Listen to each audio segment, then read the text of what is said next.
ನಮಸ್ಕಾರ prime time ಬುಲೆಟಿನ್ಗೆ ಸ್ವಾಗತ. ನಾನು ಕುಮಾರ್ ವಿಟ್ಲ. ಮೊದಲಿಗೆ ಮುಖ್ಯಾಂಶಗಳು. ಕರಾವಳಿ ಕಲೋತ್ಸವಕ್ಕೆ ಅದ್ದೂರಿ ಚಾಲನೆ. ಬಂಟ್ವಾಳದ ಗೋಲ್ಡನ್ ಪಾರ್ಕ್ ಅಸೋಸಿಯೇಟ್ಸ್ ಮೈದಾನದಲ್ಲಿ ಸಂಭ್ರಮ. 16 ದಿನಗಳ ಬೃಹತ್ ಮಟ್ಟದ ಸಾಂಸ್ಕೃತಿಕ ಕಾರ್ಯಕ್ರಮ. ಯುವಜನತೆ ದುಶ್ಚಟಗಳಿಗೆ ಬೇಗ ಬಲಿಯಾಗುತ್ತಾರೆ. ದುಶ್ಚಟಗಳಿಂದ ಹೊರತರುವ ಜವಾಬ್ದಾರಿ ಸಮಾಜದ ಮೇಲಿದೆ. ಉಡುಪಿ ಜಿಲ್ಲಾಧಿಕಾರಿ ಡಾಕ್ಟರ್ ಕೆ ವಿದ್ಯಾಕುಮಾರಿ ಅಭಿಪ್ರಾಯ. ಕಾಡು ರಕ್ಷಣೆಯಲ್ಲಿ ಅರಣ್ಯ ಇಲಾಖೆಯ ತಳಹಂತದ ಸೇನಾನಿಗಳು. ಜೀವ ಪಣಕ್ಕಿಟ್ಟು ಕೆಲಸ ಮಾಡುತ್ತಿರುವ ಇಲಾಖೆ ಸಿಬ್ಬಂದಿಗಳು. ಉಪ ಅರಣ್ಯ ಸಂರಕ್ಷಣಾ ಅಧಿಕಾರಿ ಆಂಥೋನಿ ಎಸ್ ಮರಿಯಪ್ಪ ಹೇಳಿಕೆ. ಕೇರಳದಲ್ಲಿ ಹೆಚ್ಚುತ್ತಿದೆ ಕೊರೋನಾ ಪೀಡಿತರ ಸಂಖ್ಯೆ. ಚಾಮರಾಜನಗರ ಜಿಲ್ಲಾ ಗಡಿಯಲ್ಲಿ ತೀವ್ರಗೊಂಡ ಪ್ರವಾಸಿಗರ ತಪಾಸಣೆ. ಗಡಿ ಭಾಗಗಳಲ್ಲಿ ಆರೋಗ್ಯ ಇಲಾಖೆ ಸಿಬ್ಬಂದಿ ಕಟ್ಟೆಚ್ಚರ. ಸುದ್ದಿಗಳ ವಿವರ. ಕರಾವಳಿ ಕಲೋತ್ಸವ 2023-24ಕ್ಕೆ ಅದ್ದೂರಿ 24ಕ್ಕೆ ಅದ್ದೂರಿ ಚಾಲನೆ ದೊರೆತಿದೆ. ಬಂಟ್ವಾಳದ ಗೋಲ್ಡನ್ ಪಾರ್ಕ್ ಅಸೋಸಿಯೇಟ್ಸ್ ಮೈದಾನದಲ್ಲಿ ಕರಾವಳಿ ಕಲೋತ್ಸವ 16 ದಿನಗಳ ಬೃಹತ್ ಮಟ್ಟದ ಸಾಂಸ್ಕೃತಿಕ ಕಾರ್ಯಕ್ರಮ. ಕನ್ನಡ ಮತ್ತು ಸಂಸ್ಕೃತಿ ಇಲಾಖೆ ಬೆಂಗಳೂರು ಮತ್ತು ಚಿಣ್ಣರ ಲೋಕ ಮೋಕೆದ ಕಲಾವಿದರು ಸೇವಾ ಟ್ರಸ್ಟ್ ರಿಜಿಸ್ಟರ್ಡ್ ಬಂಟ್ವಾಳ, ಚಿಣ್ಣರ ಲೋಕ ಸೇವಾ ಬಂಧು ರಿಜಿಸ್ಟರ್ಡ್ ಬಂಟ್ವಾಳ ಇದರ ಆಶ್ರಯದಲ್ಲಿ ನಡೆಯಲಿದೆ. ಅನ್ನಪೂರ್ಣೇಶ್ವರಿ ದೇವಸ್ಥಾನದಿಂದ ಜಾನಪದ ದಿಬ್ಬಣ ಮೆರವಣಿಗೆ ಕಲೋತ್ಸವ ನಡೆಯುವ ಪ್ರದೇಶದವರೆಗೆ ನಡೆಯಿತು. ಮೆರವಣಿಗೆಯಲ್ಲಿ ಗೊಂಬೆ ಕುಣಿತ, ಶಾರದಾ ಚೆಂಡೆಬಳಗ, ಕುಣಿತ ಭಜನೆ, ಹುಲಿವೇಷ ತಂಡಗಳು ಭಾಗವಹಿಸಿದ್ದವು. ಕಲೋತ್ಸವವನ್ನು ಉದ್ಘಾಟನೆಯನ್ನು ಮಾಣಿಲ ಕ್ಷೇತ್ರದ ಮೋಹನದಾಸ ಪರಮಹಂಸ ಸ್ವಾಮೀಜಿ ನೆರವೇರಿಸಿದರು. ಕಾರ್ಯಕ್ರಮದಲ್ಲಿ ಕರಾವಳಿ ಸೌರಭ ರಾಜ್ಯ ಪ್ರಶಸ್ತಿಯನ್ನು ಸಮಾಜ ಸೇವಕ ಮತ್ತು ಅಂತಾರಾಷ್ಟ್ರೀಯ ಕೈಗಾರಿಕೋದ್ಯಮಿ ಕೂಳೂರು ಕನ್ಯಾನ ಸದಾಶಿವ ಶೆಟ್ಟಿ ಅವರಿಗೆ ನೀಡಿ ಗೌರವಿಸಲಾಯಿತು. ಅಂತಾರಾಷ್ಟ್ರೀಯ ಕಬಡ್ಡಿ ಕ್ರೀಡಾಪಟು ಸುಕೇಶ್ ಹೆಗ್ಡೆ ಅವರಿಗೆ ಉದಯ ಚೌಟ ಸಾಧನ ಪ್ರಶಸ್ತಿ ಹಾಗೂ ಸಂಗೀತ ಕ್ಷೇತ್ರದಲ್ಲಿ ಸಾಧನೆ ಮಾಡುತ್ತಿರುವ ಅಶ್ಮಿತ್ ಎಜೆಗೆ ಚಿಣ್ಣರ ಸೌರಭ ರಾಜ್ಯ ಪ್ರಶಸ್ತಿ ಪ್ರದಾನ ಮಾಡಲಾಯಿತು. ಇದೇ ವೇಳೆ ವಿವಿಧ ವೇದಿಕೆ ಮಳಿಗೆಗಳನ್ನು ಗಣ್ಯರು ಉದ್ಘಾಟಿಸಿದರು. ಈ ಸಂದರ್ಭದಲ್ಲಿ ಮೌಲಾನಾ ಅಬ್ದುಲ್ ಅಜೀಜ್ ದಾರಿಮಿ, ಕರಾವಳಿ ಕಲೋತ್ಸವ ಅಧ್ಯಕ್ಷ ಸುದರ್ಶನ್ ಜೈನ್ ಪಂಜಿಕಲ್ಲು, ಇರ್ಷಾದ್ ಹುಸೈನ್ ದಾರಿಮಿ, ವಕೀಲ ಜಯರಾಮ್ ರೈ, ಸರಪಾಡಿ ಅಶೋಕ್ ಶೆಟ್ಟಿ, ತೇವು ತಾರನಾಥ ಕೊಟ್ಟಾರಿ, ಪ್ರಣೀತಾ ಉದಯ್ ಚೌಟ, ಚಿಣ್ಣರ ಅಧ್ಯಕ್ಷರು ಕುಮಾರಿ ಶ್ರೀನಿಧಿ ಬಿಸಿರೋಡು, ಚಿಣ್ಣರ ಲೋಕದ ಮೋಕೆದ ಕಲಾವಿದರು ಸೇವಾ ಟ್ರಸ್ಟ್ ರಿಜಿಸ್ಟರ್ಡ್ ಸ್ಥಾಪಕಾಧ್ಯಕ್ಷರಾದ ಮೋಹನ್ ದಾಸ್ ಕೊಟ್ಟಾರಿ ಹಾಗೂ ಇನ್ನಿತರ ಗಣ್ಯರು ಉಪಸ್ಥಿತರಿದ್ದರು.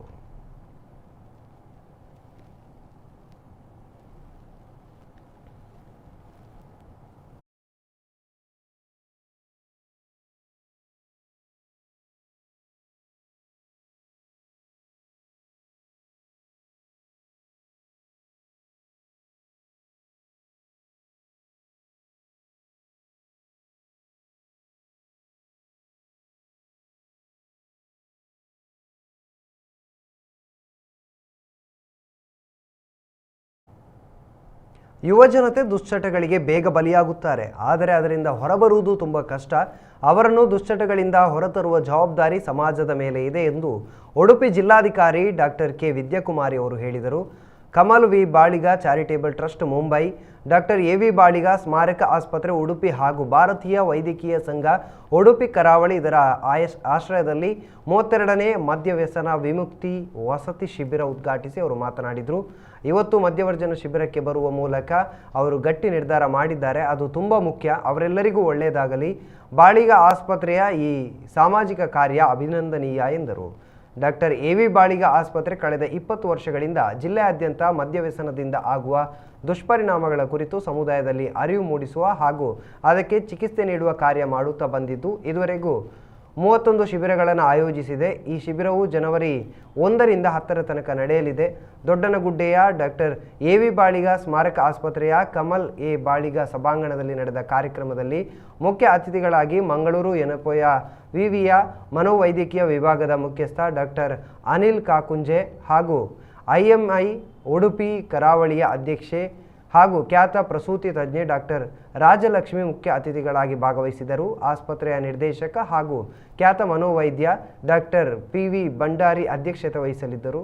ಇನ್ನು doctor Virupaksha Devaramane, doctor Deepak Mallya, doctor Manas, ಆಡಳಿತಾಧಿಕಾರಿ ಸೌಜನ್ಯ ಶೆಟ್ಟಿ ಮತ್ತಿತರರು ಈ ಸಂದರ್ಭದಲ್ಲಿ ಉಪಸ್ಥಿತರಿದ್ದರು.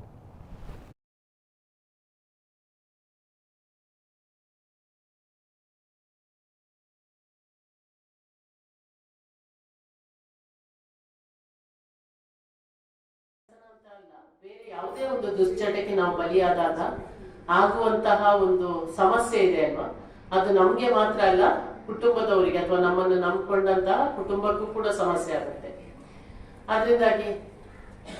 ಅದರಿಂದ ಒಮ್ಮೆ ಚಟಕ್ಕೆ ಬಲಿಯಾಗೋದು ಅಥವಾ ದುಶ್ಚಟಕ್ಕೆ ಬಲಿಯಾಗೋದು ತುಂಬಾ ತೀರಾ ಸುಲಭ. ಕೆಲವೊಂದ್ಸಲ ತಮಾಷೆಗೆ ಅಥವಾ ಬೇರೆ ಬೇರೆ ಒತ್ತಡ ಇರ್ಬೋದು, ಸಮಾಜದ ಒತ್ತಡ, ಬೇರೆ ಬೇರೆ ಕುಟುಂಬದ ಒತ್ತಡ, ಅಥವಾ ಪರಸ್ಪರ ಒಬ್ಬರೊಬ್ಬರನ್ನು ಅರ್ಥ ಮಾಡ್ಕೊಳ್ಳುವಂತ ಸಮಸ್ಯೆ, ಪ್ರೀತಿಯ ಸಮಸ್ಯೆ, ಬೇರೆ ಬೇರೆ ಸಮಸ್ಯೆಗಳಿರ್ಬೋದು. ಯಾಕಂದ್ರೆ ಅದಕ್ಕೆ ಇಂಥದ್ದೇ ಅಂತ ಹೇಳೋದಕ್ಕೆ ನಾವು ಸಾಧ್ಯ ಆಗುದಿಲ್ಲ. ಬಹುಶಃ ನಮ್ಮ ಮನೋವೈದ್ಯರು ಅದನ್ನು ಹೆಚ್ಚು ಸ್ಪಷ್ಟವಾಗಿ ಹೇಳ್ಬೋದು ಅಂತ. ಮಾನವನ ಮೂಲಭೂತ ವ್ಯವಸ್ಥೆಗೆ ಪೂರಕವಾಗಿರುವ ಕಾಡು ರಕ್ಷಣೆಯಲ್ಲಿ ಅರಣ್ಯ ಇಲಾಖೆಯ ತಳಹಂತದ ಸೇನಾನಿಗಳು ಜೀವ ಪಣಕ್ಕಿಟ್ಟು ಕೆಲಸ ಮಾಡುತ್ತಿದ್ದಾರೆ. 23%ರಷ್ಟಿರುವ ಭೌಗೋಳಿಕ ಚೌಕಟ್ಟಿನಲ್ಲಿರುವ ಎಲ್ಲದಕ್ಕೂ ಮೂಲವಾಗಿರುವ ಕಾಡನ್ನು ಕಾಪಾಡುವ ಜೊತೆಗೆ ಜೀವ ಜಗತ್ತಿನ ರಕ್ಷಣೆ ಮಾಡುತ್ತಿರುವ ಏಕೈಕ ಇಲಾಖೆ ಅರಣ್ಯ ಇಲಾಖೆ ಎಂದು ಮಂಗಳೂರು ವಿಭಾಗದ ಉಪ ಅರಣ್ಯ ಸಂರಕ್ಷಣಾಧಿಕಾರಿ ಆಂಟೋನಿ ಎಸ್ ಮರಿಯಪ್ಪ ಅವರು ಅಭಿಪ್ರಾಯಪಟ್ಟರು. ಕರ್ನಾಟಕ ರಾಜ್ಯ ಗಸ್ತು ಅರಣ್ಯ ಪಾಲಕರು ಮತ್ತು ಅರಣ್ಯ ವೀಕ್ಷಕರ ಸಂಘದ ಮಂಗಳೂರು ವಿಭಾಗದ ಆಶ್ರಯದಲ್ಲಿ ಪುತ್ತೂರಿನ ಅಶ್ವಿನಿ ಸಭಾಂಗಣದಲ್ಲಿ ಶನಿವಾರ ನಡೆದ ದಿನಚರಿ ಬಿಡುಗಡೆ ಮತ್ತು ಸನ್ಮಾನ ಸಮಾರಂಭವನ್ನು ಉದ್ಘಾಟಿಸಿ ಅವರು ಮಾತನಾಡಿದರು. ಮನುಷ್ಯನ ಅಗತ್ಯತೆಗಳನ್ನು ಪೂರೈಕೆ ಮಾಡುವ ಕಾಡು ರಕ್ಷಣೆಗಾಗಿ ಗಸ್ತು ಅರಣ್ಯ ಪಾಲಕರು ಹಾಗೂ ಅರಣ್ಯ ವೀಕ್ಷಕರು ಕೆಲಸ ಮಾಡುತ್ತಿದ್ದಾರೆ. ಕಾಡಿನಲ್ಲಿ ನಮ್ಮ ಜೀವನದಿಗಳು ಹುಟ್ಟಿವೆ. ಕೃಷಿಗೆ ಕಾಡು ಪೂರಕ, ಅಂತರ್ಜಲ ಹೆಚ್ಚಿಸುವಲ್ಲಿ ಕಾಡಿನದು ಪ್ರಮುಖ ಪಾತ್ರವಿದೆ. ಅಂತಹ ಸ್ಥಿತಿಯಲ್ಲೂ ಜೀವನದಿಗಳದ್ದು ದಕ್ಷಿಣ ಕನ್ನಡ ಜಿಲ್ಲೆಯಲ್ಲಿ ಟ್ಯಾಂಕರ್ ನೀರಿಗೆ ಕಾಯಬೇಕಾದಂತಹ ಸ್ಥಿತಿ ನಿರ್ಮಾಣವಾಗುತ್ತಿದೆ. ಕಾಡು ರಕ್ಷಣೆ ಕೇವಲ ಅರಣ್ಯ ಇಲಾಖೆಯ ಕರ್ತವ್ಯ ಮಾತ್ರವಲ್ಲ, ಜನತೆಯ ಜವಾಬ್ದಾರಿ ಕೂಡ ಆಗಿದೆ ಎಂದು ಅವರು ಹೇಳಿದರು.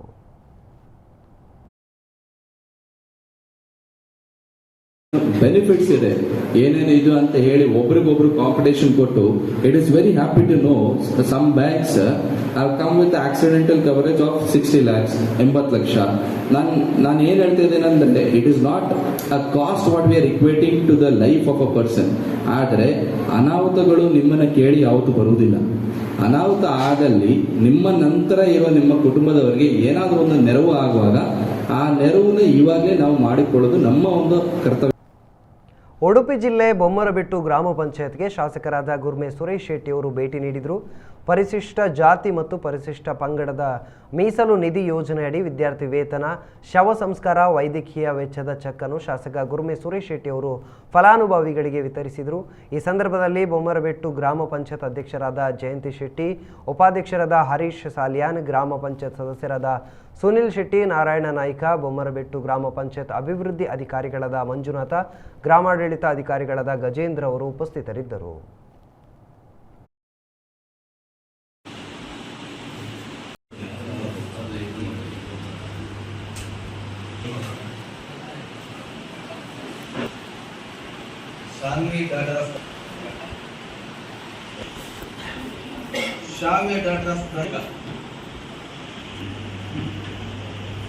ಕೇಶವ ನಾಯ್ಕ, ಮಧುಕೀರ್ತಿ ಸಂಜು,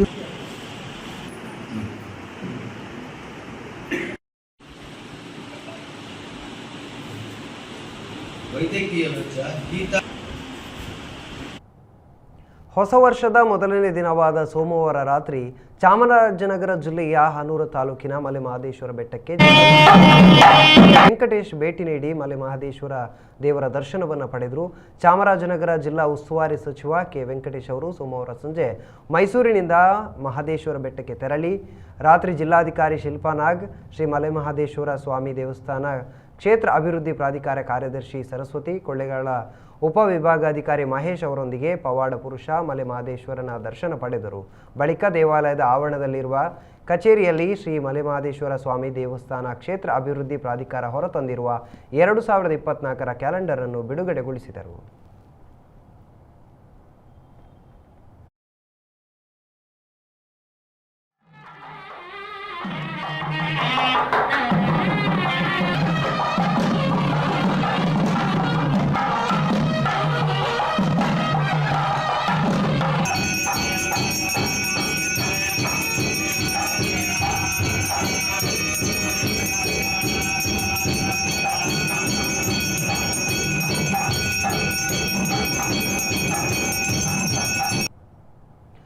ಕೇರಳದಲ್ಲಿ ದಿನೇ ದಿನೇ ಕೊರೋನಾ ಪೀಡಿತರ ಸಂಖ್ಯೆ ಹೆಚ್ಚಾಗುತ್ತಿರುವ ಹಿನ್ನೆಲೆ ಇತ್ತ ಗಡಿಭಾಗಗಳಾದ ಮೂಲೆಹೊಳೆ, ಕೆಕ್ಕನಹಳ್ಳ ಬಳಿ ತಪಾಸಣಾ ಕಾರ್ಯ ತೀಕ್ಷ್ಣಗೊಂಡಿದೆ. ತಾಲೂಕು ಆರೋಗ್ಯ ವೈದ್ಯಾಧಿಕಾರಿ ಡಾಕ್ಟರ್ ಅಲೀಂ ಪಾಷಾ ಸಿಬ್ಬಂದಿಗಳ ತಂಡದೊಂದಿಗೆ ಕಟ್ಟುನಿಟ್ಟಿನ ಕ್ರಮ ಕೈಗೊಂಡಿದ್ದಾರೆ. ಕರ್ನಾಟಕಕ್ಕೆ ಕೇರಳದಿಂದ ಮತ್ತೆ ಕೊರೋನಾ ಕಂಟಕ ಎದುರಾಗಲಿದೆ ಎಂಬ ಆತಂಕದ ಸುದ್ದಿ ಎದುರಾದ ಹಿನ್ನೆಲೆಯಲ್ಲಿ ಚಾಮರಾಜನಗರ ಜಿಲ್ಲಾಡಳಿತ ಮುಂಜಾಗ್ರತಾ ಕ್ರಮವನ್ನು ಕೈಗೊಂಡಿದೆ.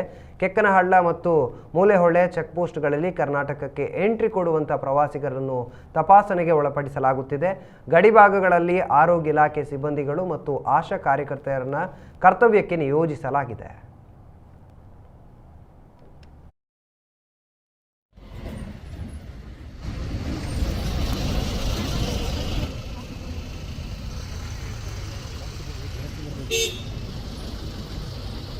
ಸಾಯಂಕಾಲ ಆಗ್ತದೆ ಇನ್ನೂ ಜಾಸ್ತಿ.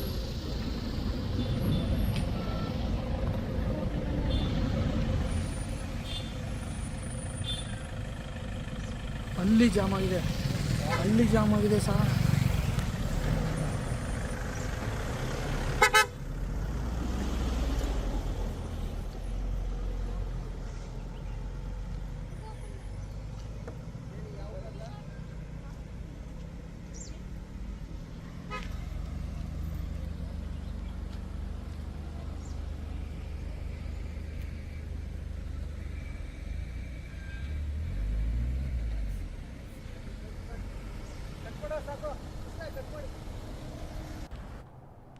ಸುದ್ದಿ ಮುಂದುವರಿಯುತ್ತದೆ ಪುಟ್ಟ ವಿರಾಮದ ಬಳಿಕ.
ವಿರಾಮದ ಬಳಿಕ ಮತ್ತೆ ಸ್ವಾಗತ.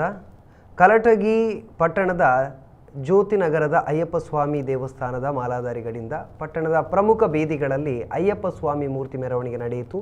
ದೇವಸ್ಥಾನದಲ್ಲಿ ಅಯ್ಯಪ್ಪ ಸ್ವಾಮಿ ವಿಶೇಷ ಪೂಜೆ ನೆರವೇರಿತು. ಪಟ್ಟಣದ ಪ್ರಮುಖ ಬೀದಿಗಳಲ್ಲಿ ಮಹಿಳೆಯರಿಂದ ಕುಂಭಮೇಳ, ಭಜನೆ ಹಾಗೂ ವಿವಿಧ ಕಲಾ ತಂಡಗಳ ಮೂಲಕ ಮೆರವಣಿಗೆ ಸಾಗಿತು. ಅಯ್ಯಪ್ಪ ಸ್ವಾಮಿ ದೇವಸ್ಥಾನದ ಹಿರಿಯ ಮಾಲಾಧಾರಿಗಳು ಕುದುರೆ ಮೂಲಕ ಸಾಗಿದರು. ಇನ್ನು ಕೆಲವರು ವಾಹನದಲ್ಲಿ ಸಂಚರಿಸಿದರು.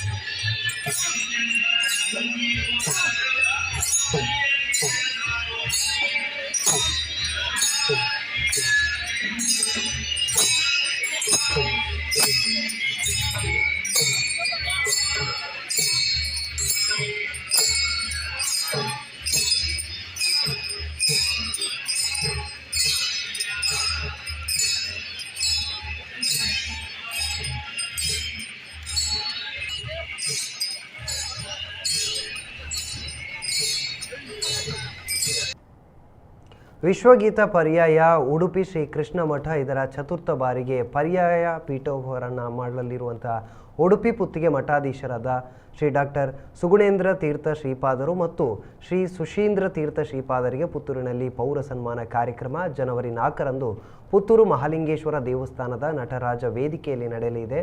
ಅದೇ ರೀತಿ ಶ್ರೀಗಳ ಸಂಕಲ್ಪದಂತೆ ಆತ್ಮೋದ್ಧಾರ ಮತ್ತು ಲೋಕ ಕಲ್ಯಾಣಾರ್ಥ ಕೋಟಿ ಗೀತ ಲೇಖನ ಯಜ್ಞ ದೀಕ್ಷಾ ಕಾರ್ಯಕ್ರಮ ನಡೆಯಲಿದೆ ಎಂದು ಪೌರ ಸನ್ಮಾನ ಸಮಿತಿ ಅಧ್ಯಕ್ಷ ಬಲರಾಮ ಆಚಾರ್ಯ ಮತ್ತು ಸಮಿತಿ ಗೌರವಾಧ್ಯಕ್ಷ ಕೆ ಸೀತಾರಾಮರೈ ಸವಣೂರು ಪತ್ರಿಕಾಗೋಷ್ಠಿಯಲ್ಲಿ ಹೇಳಿದ್ದಾರೆ. ಸಂಜೆ ಶ್ರೀಗಳನ್ನು ಮಹಾಲಿಂಗೇಶ್ವರ ದೇವಸ್ಥಾನದ ಎದುರು ಪೂರ್ಣಕುಂಭ ಸ್ವಾಗತ ಮಾಡಲಾಗುವುದು. ಬಳಿಕ ನಟರಾಜ ವೇದಿಕೆಯಲ್ಲಿ ಪೌರ ಸನ್ಮಾನ ಕಾರ್ಯಕ್ರಮ ನಡೆಯಲಿದೆ. ಈ ಸಂದರ್ಭ ಅವರಿಗೆ ನಿಧಿ ಸಮರ್ಪಣೆ ಮಾಡಲಾಗುವುದು. ವಿವಿಧ ಸಂಘ ಸಂಸ್ಥೆಗಳಿಂದ ಸಾರ್ವಜನಿಕರಿಂದ ಮಾಲಾರ್ಪಣೆ ಕಾರ್ಯಕ್ರಮ ನಡೆಯಲಿದೆ. ಇದೇ ಸಂದರ್ಭ ಶ್ರೀಗಳು ಆಶೀರ್ವಚನ ನೀಡಲಿದ್ದಾರೆ. ಶಾಸಕ ಅಶೋಕ್ ಕುಮಾರ್ ರೈ, ಶ್ರೀ ಮಹಾಲಿಂಗೇಶ್ವರ ದೇವಸ್ಥಾನದ ವ್ಯವಸ್ಥಾಪನಾ ಸಮಿತಿ ಅಧ್ಯಕ್ಷ ಕೇಶವ ಪ್ರಸಾದ್ ಮುಳಿಯಾ, ಮಾಜಿ ಶಾಸಕ ಸಂಜೀವ ಮಠಂದೂರು, ಧಾರ್ಮಿಕ ಮುಖಂಡ ಅರುಣ್ ಕುಮಾರ್ ಪುತ್ತಿಲ ಕಾರ್ಯಕ್ರಮದಲ್ಲಿ ಗೌರವ ಉಪಸ್ಥಿತಿಯಲ್ಲಿದ್ದು, ವಿವೇಕಾನಂದ ಕಾಲೇಜಿನ ನಿವೃತ್ತ ಪ್ರಾಂಶುಪಾಲರಾದ ಡಾಕ್ಟರ್ ಎಚ್ ಮಾಧವ ಭಟ್ ಅವರು ಅಭಿನಂದನಾ ಭಾಷಣ ಮಾಡಲಿದ್ದಾರೆ ಎಂದು ಅವರು ಹೇಳಿದರು. ಪತ್ರಿಕಾಗೋಷ್ಠಿಯಲ್ಲಿ ಪೌರ ಸನ್ಮಾನ ಸಮಿತಿ ಗೌರವಾಧ್ಯಕ್ಷರಾಗಿರುವ ಸವಣೂರು ವಿದ್ಯಾರಶ್ಮಿ ಸಮೂಹ ಶಿಕ್ಷಣ ಸಂಸ್ಥೆಗಳ ಸಂಚಾಲಕ ಕೆ ಸೀತಾರಾಮ ರೈ, ಸಂಚಾಲಕರಾದ ಕಾವು ಹೇಮನಾಥ ಶೆಟ್ಟಿ, ಭಾಸ್ಕರ ಬಾರಿಯಾ, ಪ್ರಧಾನ ಕಾರ್ಯದರ್ಶಿ ದಿವಾಕರ ನಿಡ್ವಣ್ಣಯ್ಯ ಉಪಸ್ಥಿತರಿದ್ದರು. ಶ್ರೀ ಕುತ್ತಿಗೆ ಶ್ರೀಗಳವರು, ಡಾಕ್ಟರ್ ಸುಗಣೇಂದ್ರ ತೀರ್ಥ ಶ್ರೀಪಾದರು, ಇವರು ಅಂತಾರಾಷ್ಟ್ರೀಯ ಮಟ್ಟದಲ್ಲಿ ನಮ್ಮ ಹಿಂದೂ ಧರ್ಮವನ್ನು ಪ್ರಚಾರ ಮಾಡಿದವರು, ಪ್ರತಿಪಾದಿಸಿದವರು. ಅಮೇರಿಕದಲ್ಲಿ ಸಾಕಷ್ಟು ದೇವಸ್ಥಾನಗಳನ್ನು ಕಟ್ಟಿ ಅಮೇರಿಕದಲ್ಲಿರುವ ಅನಿವಾಸಿ ಭಾರತೀಯರಿಗೆ ಒಂದು ತಮ್ಮ ಬೇರಿನೊಂದಿಗೆ, ತಾಯಿ ಬೇರಿನೊಂದಿಗೆ ಒಂದು ಸಂಬಂಧ ಉಳಿಸಿಕೊಳ್ಳುವ ಒಂದು ಅವಕಾಶವನ್ನು ಮಾಡಿಕೊಟ್ಟಿದ್ದಾರೆ ಅಂತ ಹೇಳಿದರೆ ತಪ್ಪಾಗಲಿಕ್ಕಿಲ್ಲ. ಅಂಥ ಯತಿವರಿಯರು. ಅದಲ್ಲದೆ ವಿಶ್ವ ಧರ್ಮ ಸಮ್ಮೇಳನಗಳಲ್ಲಿ ಕೂಡ ಹಿಂದೂ ಧರ್ಮವನ್ನು ಪ್ರತಿನಿಧಿಸುತ್ತಾ, ಭಾರತವನ್ನು ಪ್ರತಿನಿಧಿಸುತ್ತಾ ಅತ್ಯಂತ ಸಮರ್ಥವಾಗಿ ಇದನ್ನು ಪ್ರತಿಪಾದಿಸಿದ್ದಾರೆ, ಹಿಂದೂ ಧರ್ಮವನ್ನು. ಹಾಗಾಗಿ ಇಂಥ ಒಂದು ಅಪರೂಪದ ಯತಿಗಳು ನಮಗೆ ಪುತ್ತೂರಿಗೆ ಬರುವಂಥದ್ದು ನಮಗೆಲ್ಲೊಂದು ಹೆಮ್ಮೆಯ ವಿಚಾರ. ಅವರಿಗೆ ಒಂದು ಪೌರ ಸನ್ಮಾನ ಮಾಡುವಂಥದ್ದು ಕೂಡ ನಮಗೊಂದು ಅವಕಾಶ ಅಂತೇಳಿ ನಾವು ಭಾವಿಸಿ ಇದನ್ನು ಮಾಡ್ತಾ ಇದ್ದೇವೆ. ಹಾಗಾಗಿ ಎಲ್ಲ ಪತ್ರಕರ್ತ ಮಿತ್ರರ ಹತ್ರ ನಂದು ನಿವೇದನೆ ಏನಂತ ಹೇಳಿದರೆ, ಇದಕ್ಕೆ ಸಾಕಷ್ಟು ನಮಗೆ ಜನ ಬರಬೇಕು ಪೌರ ಸನ್ಮಾನ ಅಂತ ಹೇಳುವಾಗ, ಅದಕ್ಕೆ ಸಾಕಷ್ಟು ಪ್ರಸಾದ ಸಿಗಬೇಕು ಅಂತ ಹೇಳಿದರೆ ನಿಮ್ಮ ಮೂಲಕವೇ ಆಗಬೇಕು ಅದು. ಹಾಗಾಗಿ ಮತ್ತೊಮ್ಮೆ ನಿಮ್ಮ ಹತ್ರ ಕೇಳಿಕೊಳ್ತಾ ಇದ್ದೇನೆ. ಕಾರ್ಯಕ್ರಮದಲ್ಲಿ ಶ್ರೀ ಅಶೋಕ್ ಕುಮಾರ್ ರೈಗಳು ನಮ್ಮ ಶಾಸಕರು, ಜನಪ್ರಿಯ ಶಾಸಕರು, ಅವರು ಕೂಡ ನಮ್ಮ ಸಮಿತಿಯ ಗೌರವಾಧ್ಯಕ್ಷರಾಗಿದ್ದಾರೆ. ಅವರು ಉಪಸ್ಥಿತರಿರ್ತಾರೆ. ಹಾಗೆ ಸವಣೂರು ಸೀತಾರಾಮ ರೈಗಳು, ನಮಗೆ ಎಲ್ಲದಕ್ಕೂ ಪುತ್ತೂರಿನಲ್ಲಿ ಎಲ್ಲ ಕಾರ್ಯಕ್ರಮಗಳಿಗೂ ಕೂಡ ಒಂದು ರೀತಿಯ ಕೇಂದ್ರ ಬಂದು ಅಂತ ಹೇಳಿದರೆ ತಪ್ಪಾಗಲಿಕ್ಕಿಲ್ಲ. ಅವರು ಕೂಡ ಉಪಸ್ಥಿತರಿರ್ತಾರೆ.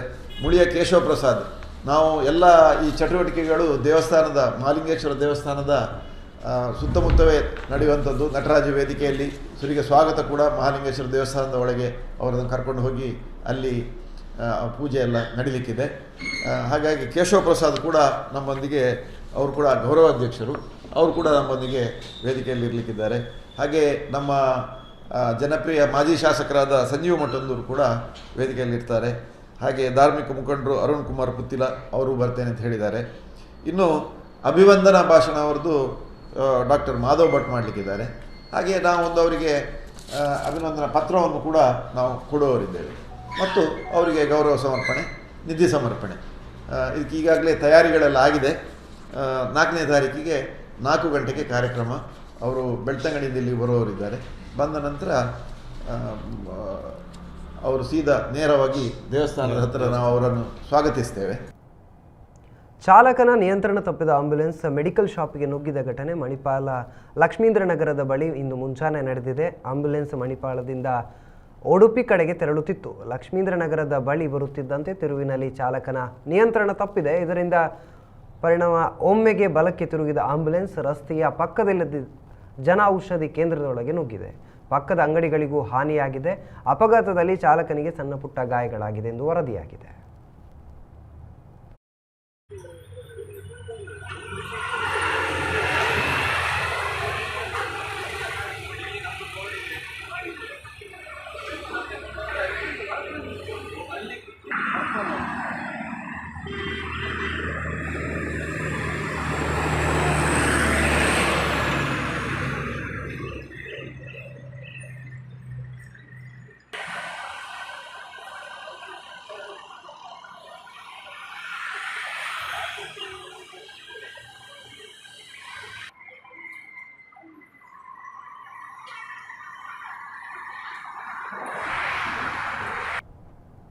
ಧರ್ಮಸ್ಥಳದ ಅಮಾಯಕ ಬಾಲಕಿ ಕುಮಾರಿ ಸೌಜನ್ಯ ಅತ್ಯಾಚಾರಕ್ಕೊಳಪಟ್ಟು ಕೊಲೆಗೀಡಾಗಿ 11 ವರ್ಷಗಳೇ ಕಳೆದರೂ ನ್ಯಾಯ ಸಿಗದಿರುವುದು ನಾಗರಿಕ ಸಮಾಜ ಎಲ್ಲರೂ ತಲೆ ತಗ್ಗಿಸುವಂಥದ್ದು ವಿಚಾರವಾಗಿದೆ.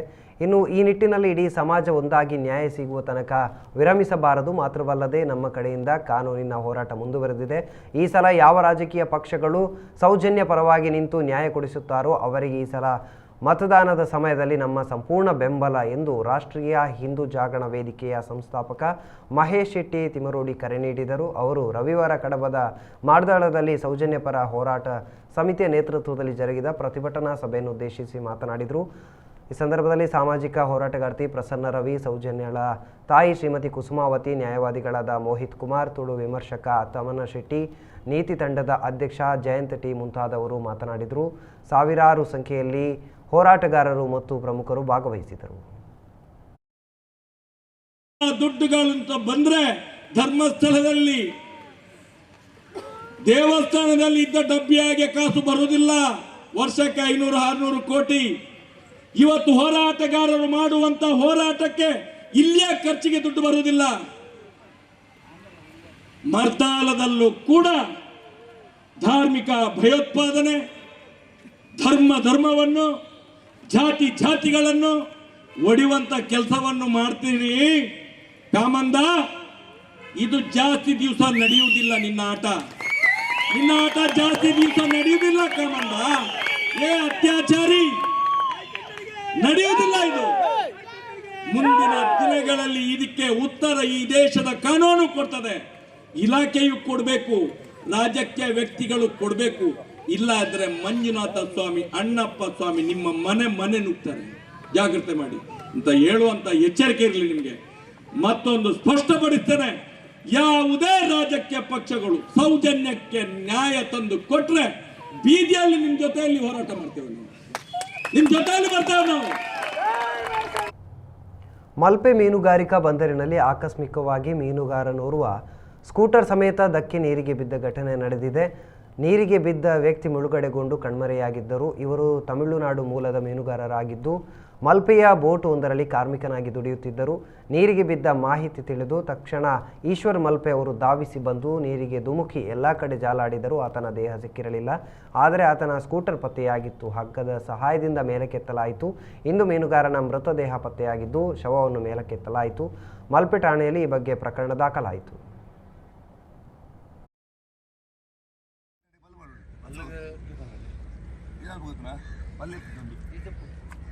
ಸೈಡ್ ಬಸ್ ಆಂಬುಲೆನ್ಸ್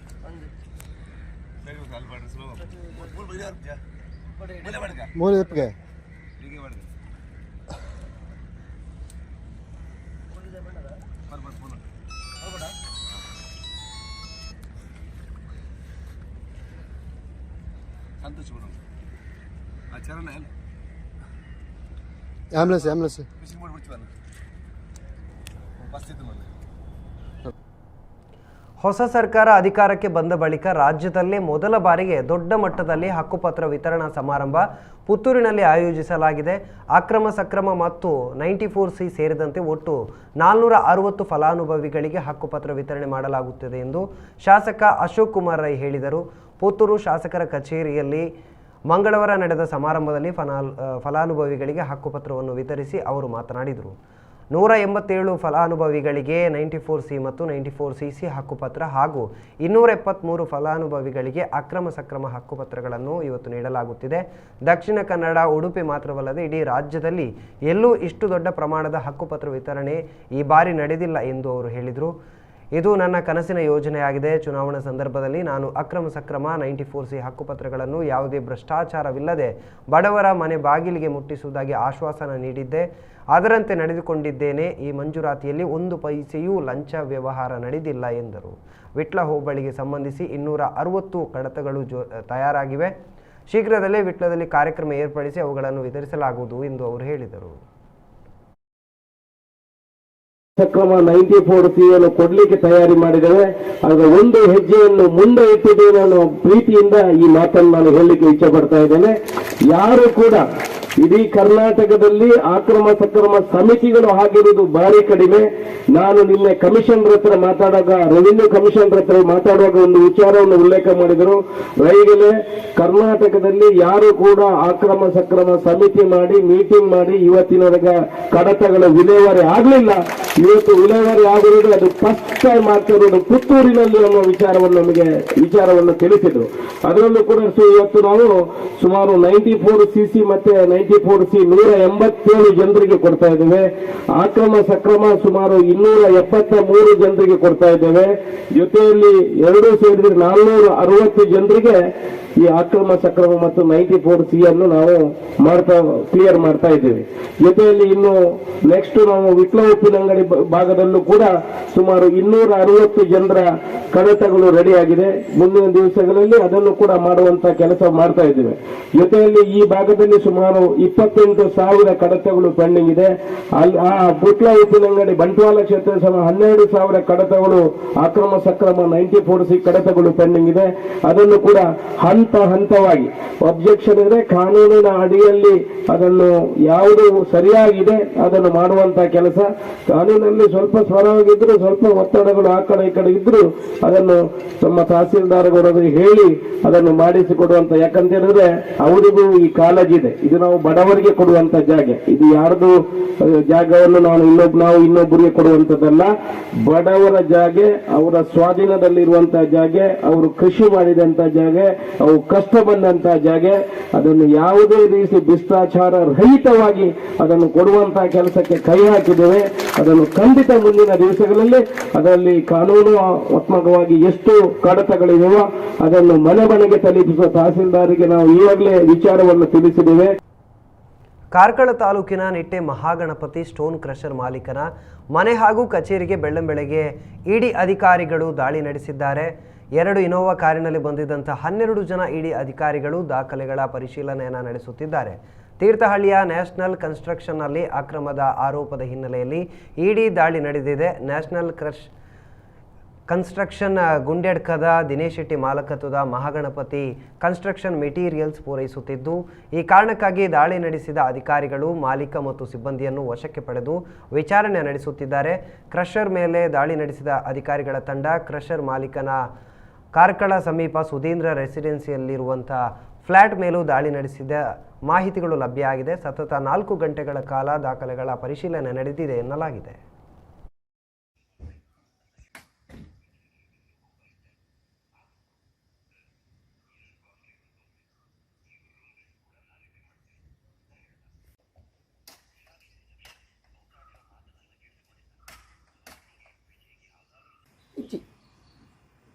ನೀವೇ ಪೊಲೀಸಲ್ಲ ನಾನು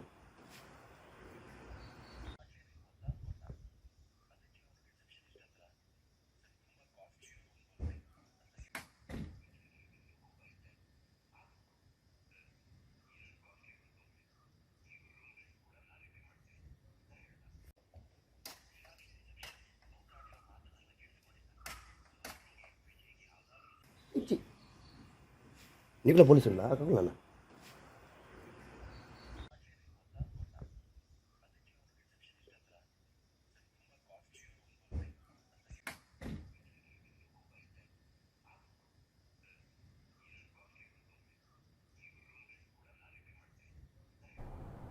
ಕೊನೆಯಲ್ಲಿ ಮತ್ತೊಮ್ಮೆ ಮುಖ್ಯಾಂಶಗಳು. ಕರಾವಳಿ ಕಲೋತ್ಸವಕ್ಕೆ ಅದ್ದೂರಿ ಚಾಲನೆ. ಬಂಟ್ವಾಳದ ಗೋಲ್ಡನ್ ಪಾರ್ಕ್ ಅಸೋಸಿಯೇಟ್ಸ್ ಮೈದಾನದಲ್ಲಿ ಸಂಭ್ರಮ. 16 ದಿನಗಳ ಬೃಹತ್ ಮಟ್ಟದ ಸಾಂಸ್ಕೃತಿಕ ಕಾರ್ಯಕ್ರಮ. ಯುವಜನತೆ ದುಶ್ಚಟಗಳಿಗೆ ಬೇಗ ಬಲಿಯಾಗುತ್ತಾರೆ. ದುಶ್ಚಟಗಳಿಂದ ಹೊರ ತರುವಂತಹ ಜವಾಬ್ದಾರಿ ಸಮಾಜದ ಮೇಲಿದೆ. ಉಡುಪಿ ಜಿಲ್ಲಾಧಿಕಾರಿ ಡಾಕ್ಟರ್ ಕೆ ವಿದ್ಯಾಕುಮಾರಿ ಅಭಿಪ್ರಾಯ. ಕಾಡು ರಕ್ಷಣೆಯಲ್ಲಿ ಅರಣ್ಯ ಇಲಾಖೆಯ ತಳಹಂತದ ಸೇನಾನಿಗಳು. ಜೀವಪಣಕ್ಕಿಟ್ಟು ಕೆಲಸ ಮಾಡುತ್ತಿರುವ ಅರಣ್ಯ ಇಲಾಖೆ ಸಿಬ್ಬಂದಿಗಳು. ಉಪ ಅರಣ್ಯ ಸಂರಕ್ಷಣಾಧಿಕಾರಿ ಆಂಥೋನಿ ಎಸ್ ಮರಿಯಪ್ಪ ಹೇಳಿಕೆ. ಕೇರಳದಲ್ಲಿ ಹೆಚ್ಚುತ್ತಿದೆ ಕೊರೋನಾ ಪೀಡಿತರ ಸಂಖ್ಯೆ. ಚಾಮರಾಜನಗರ ಜಿಲ್ಲಾ ಗಡಿಯಲ್ಲಿ ತೀವ್ರಗೊಂಡ ಪ್ರವಾಸಿಗರ ತಪಾಸಣೆ. ಗಡಿ ಭಾಗದಲ್ಲಿ ಆರೋಗ್ಯ ಇಲಾಖೆ ಸಿಬ್ಬಂದಿ ಕಟ್ಟೆಚ್ಚರ. ಇದಾಗಿತ್ತು ಈವರೆಗಿನ ಸುದ್ದಿ. ಸದಾ ಸುದ್ದಿಗಾಗಿ ನೋಡ್ತಾ ಇರಿ ನ್ಯೂಸ್ ಕನ್ನಡ.